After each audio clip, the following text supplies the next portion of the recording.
Guitar Business Radio is the podcast for the business of guitar, where you'll always get no reviews, no demos, and no idle chatter.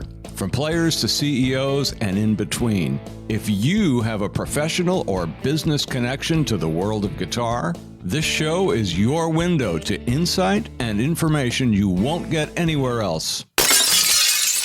I'm Jeffrey D. Brown, and I approve this message. So let's get to it.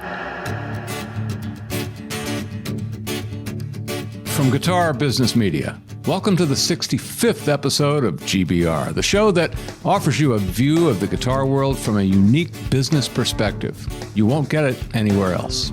Today, we bring you another installment of fabulous, amazing intros as we look back at episodes 11 through 20. Response to Volume 1 last week was way better than anyone expected, so we thought we'd give you one more for now before we return to our regular format next week. We'll do some more of these later on when there's an appropriate opportunity. And I'm sure you've figured out that from time to time, I need to have some time off to do any one of a number of things other than this show. And again, I have no idea what that number really is. Maybe it's just infinite, but we're committed to bringing our listeners, and especially our subscribers, a weekly show, and we always do that one way or another. Now, I thought I would update you on something we talked about last week, and that was our rather loosely configured competition to create a GBR ID jingle, which I thought we could use, especially if we were going to compete against MyPillow in the race to give you the best night's sleep of your life. Now, remember, I said we would have no expectations on this project in case it didn't pan out for any reason. I wasn't at all sure we would get any jingle submissions. I mean, when you think about it, it's a lot of work. And I was very explicit in saying that we would have the right to use it and there would be no promise of anything in return. So really, not much incentive to participate. Now, even though we've received no submissions whatsoever, well, we'll keep the offer open for a little while longer in case somebody comes up with a creative reason for participating and maybe suggesting a way to drum up a mutually beneficial situation of some kind. You never know. But now, let's do something completely different. Okay, so this is Volume 2 in our series called Fabulous, Amazing Intros. Now, last week, in Volume 1, we had some folks jump on the episode thinking they were going to hear some fabulous, amazing intros, as in music or songs. Of course, by then it was too late to change the title. Truthfully, I wouldn't have anyway, but I was kind of imagining what that might have looked like. I mean, musically, that might have been a pretty interesting show. I would not likely be the one to put something like that together, but I'm sure somebody has. In fact, maybe we should make that this week's voluntary homework assignment. So, put together a collection of your best musical intros, slap them into an MP3, and send it to us at contact@guitarbusinessradio.com. We might play some or all of them on the air if it's legal and in our best interest to do so. This could be really fun, don't you think? One thing I have to caution you about. By sending us your collection of intros, you're giving us the right to use them, and we're not promising you anything in return. So let's be clear about it. Right to use, nothing in return. But who knows? Maybe the stars will align and something grand will happen. But that will be then, and this will be now. So welcome to Fabulous, Amazing Intros, Volume 2.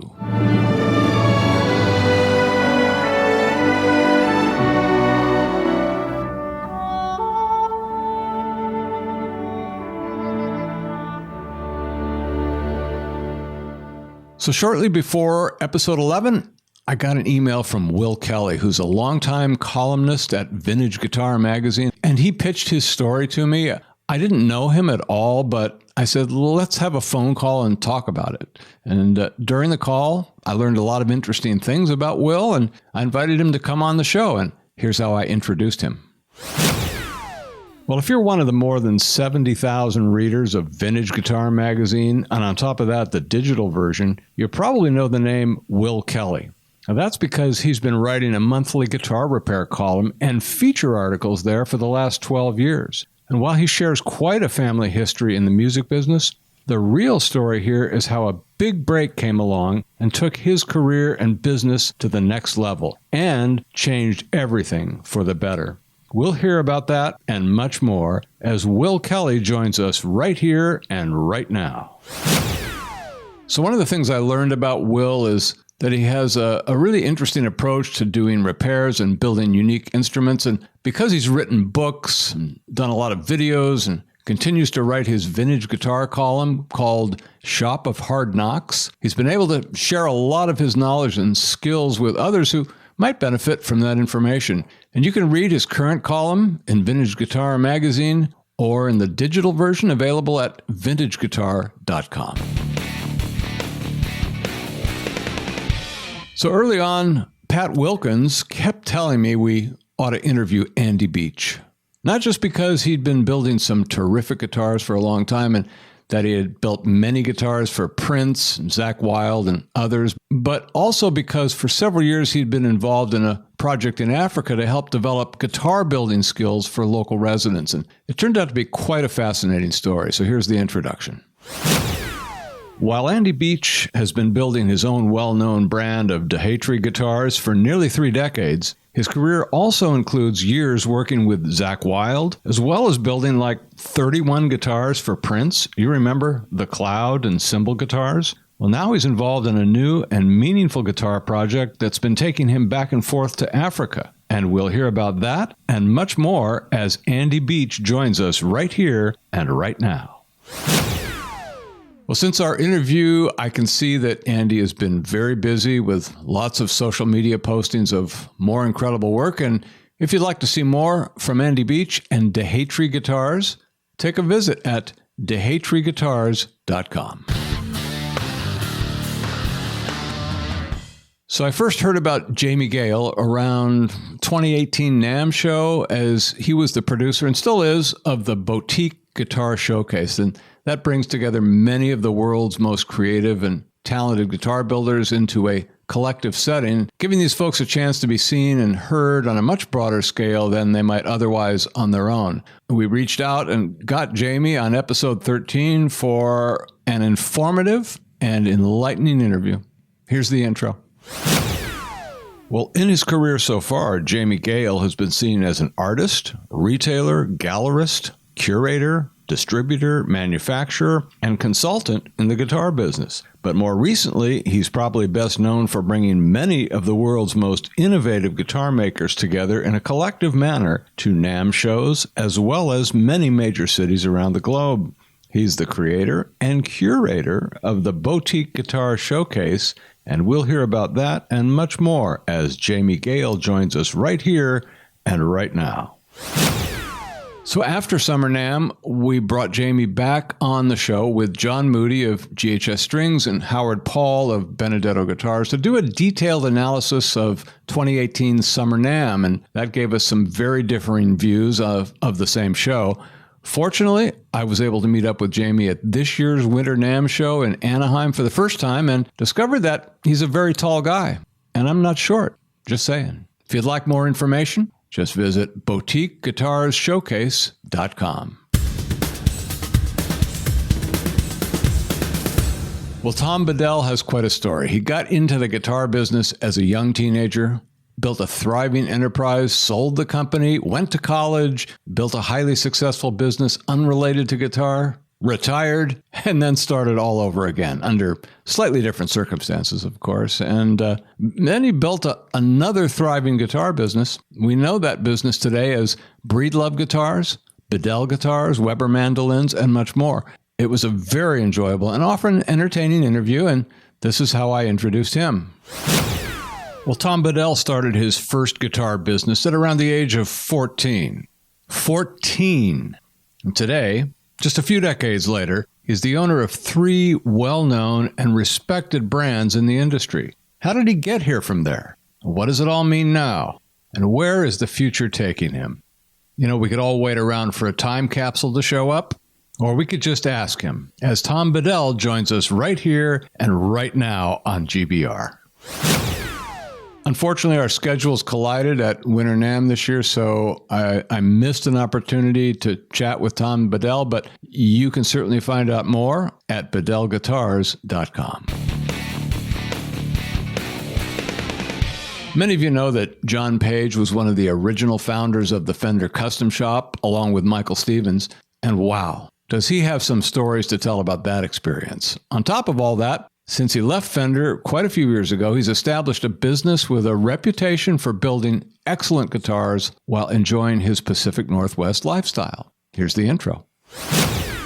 My guest on the show today is John Page, someone many of us know or know of. He was involved at Fender for well over 2 decades and certainly is recognized as one of the co-founders of the Fender Custom Shop. But since leaving the company 15 years ago, he's built a successful guitar business of his own as an artist and an innovator. He has a lot to share with us, so make yourself comfortable, grab some popcorn or whatever, and listen up as John Page joins us right here and right now. I've known John Page for many years, like some others, going all the way back to the Guitar Wall days. And it was great to finally get to know so much more about him. And if you'd like to know more yourself, just visit johnpageguitars.com. Mike Robinson is the founder and CEO of Eastwood Guitars. And what started out many years ago as a passion for the strangest electric guitars from, the 50s and 60s, well, that's grown into an amazing business. While Eastwood is known for its huge catalog of replica and tribute guitars, including the iconic Airline brand, Mike and his team, well, they've developed one of the most innovative and highly efficient companies that I've ever seen in this business. They do things that nobody else comes close to, and we talked about many of those in our interview.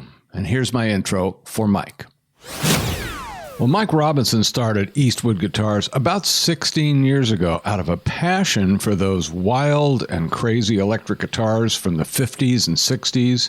Some of you remember those. But today, the company has grown into a multi-brand organization with over 250 guitar models, all while developing some of the most innovative methods of marketing and manufacturing in the guitar business. And we're going to learn a lot more about all that and much more as Mike Robinson joins us right here and right now. I've known Mike for a long time also, but over the last year, I've had a chance to talk with him on many occasions on Skype. So meeting for the first time in person at this year's Winter NAMM was exactly the same. But nothing stays the same with Mike Robinson and Eastwood Guitars. They are on the move, and there's a lot happening there. So I would encourage you to find out more at eastwoodguitars.com. I have to admit, Howard Paul is one of my favorite people in the business. Really, he's like a full-time jazz guitarist and a great one. But at the same time, he's a full-time CEO for one of the most revered guitar makers around, Benedetto Guitars. Howard has quite a story about how he ended up as the CEO for the company who built his favorite guitars. It's a terrific interview, and here is the intro. Well, Howard Paul started playing the guitar at age 4. At 13, he was a working jazz guitarist. Today, he's still a working jazz guitarist playing around 200 gigs a year. But wait, there's more. He has a day job, and it's a big one. He's the CEO of one of the most highly respected guitar builders in the industry, Benedetto Guitars. He has a long history with the company and its founder, Bob Benedetto, and he'll explain all of this as Howard Paul joins us right here and right now. So I've had Howard back on the show several times, and again, I had a chance to spend a little time with him and his crew at Winter NAMM, and that was a lot of fun. What's really interesting about Howard, if you follow his Facebook posts, you'll see that he's constantly crisscrossing the country to play gigs all over. It's incredible. What a life. And of course, if you want to see what they're building in the way of guitars, hop on over to benedettoguitars.com. Now, when it comes to guitar repair, there are a few names that always come up at the top of the list of legends. Many of us will agree that Dan Earlywine is most certainly one of those. In some ways, Dan can come across as kind of a modest guy, but there's nothing modest about what this guy knows and what he's accomplished in the field of guitar repair and restoration. So, naturally, I introduced him this way. Well, Dan Earlywine opened his first guitar shop in the late 60s. And since that time, like I said at the beginning of the show, He's become one of the leading experts on guitar repair, written several best-selling books on the topic, produced a ton of videos, and still does. He's currently the author of a long-running column in Vintage Guitar Magazine, and he's been a regular part of the team at Stu Mac for well over 30 years. And we're going to hear all about all of this as Dan Earlywine joins us right here and right now.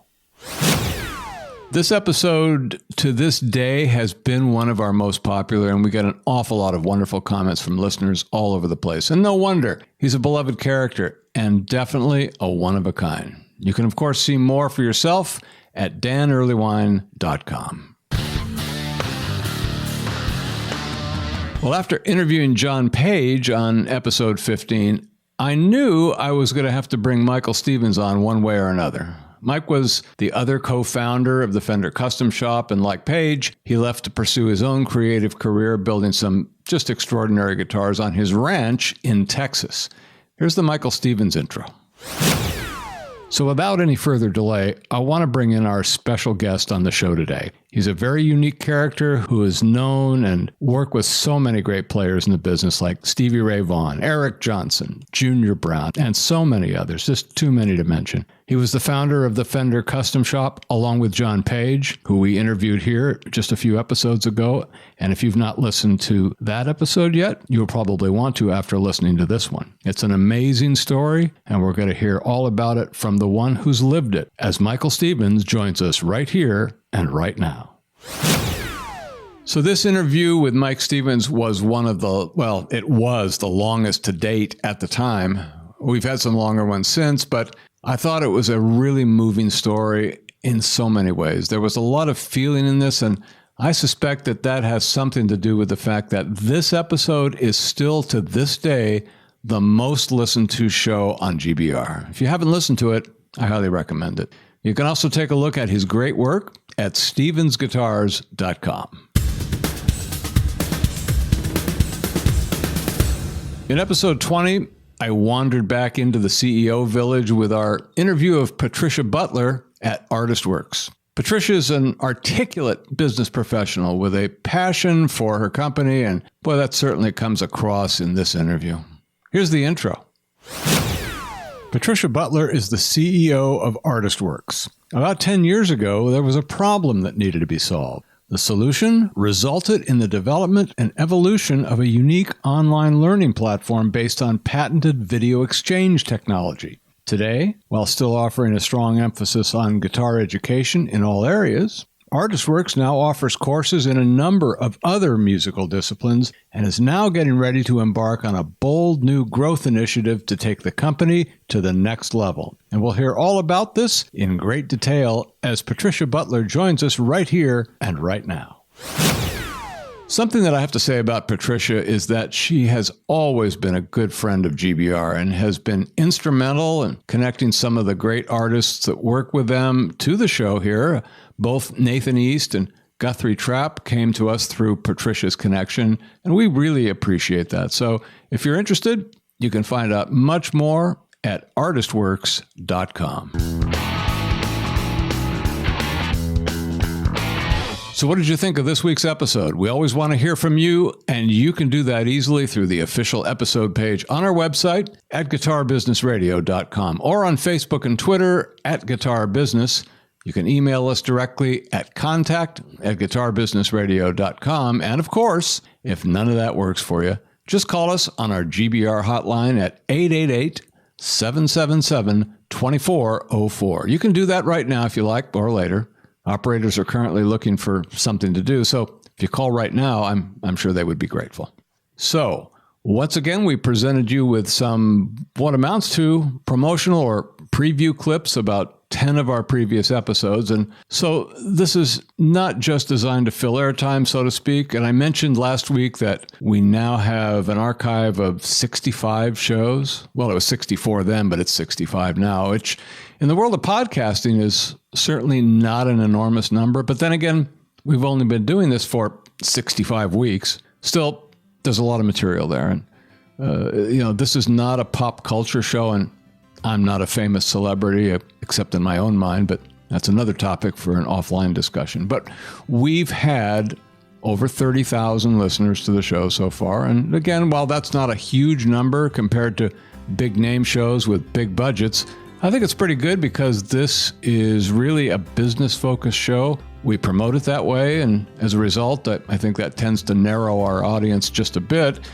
But the thing about business and professional media is that it isn't always about the numbers. I mean, big numbers are usually good in most situations, but in this world, the quality of the audience is indeed a bit more important. It's really about who is listening that matters. So I think on that front, we've done very well, and the numbers do continue to grow every week. And as long as we stay on that trajectory, I'm happy with it. And I do believe that doing this kind of show like today's makes a positive contribution toward moving us in the right direction. And that's what we're looking for. I really never know from week to week what doing the show will manifest, and sometimes we don't know until we look back from where we've come to get some clues on that. But there are things that happen occasionally in the here and now that are clear indicators of something good occurring as a result of the show, and those, along with our rear view mirror image, well, that's enough to determine that this is something we need to keep doing. Of course, there is the pure love of doing it, which I can attest to as being a major factor for me pushing this out every week. But the takeaway is pretty basic. We don't always know how we're going to get where we want to go, but I would, as always, simply tell you to stay positive, stay focused on your destination that's so important. Keep all the options open on how you're going to get there. Thanks for listening, and I'll see you next week on episode 66.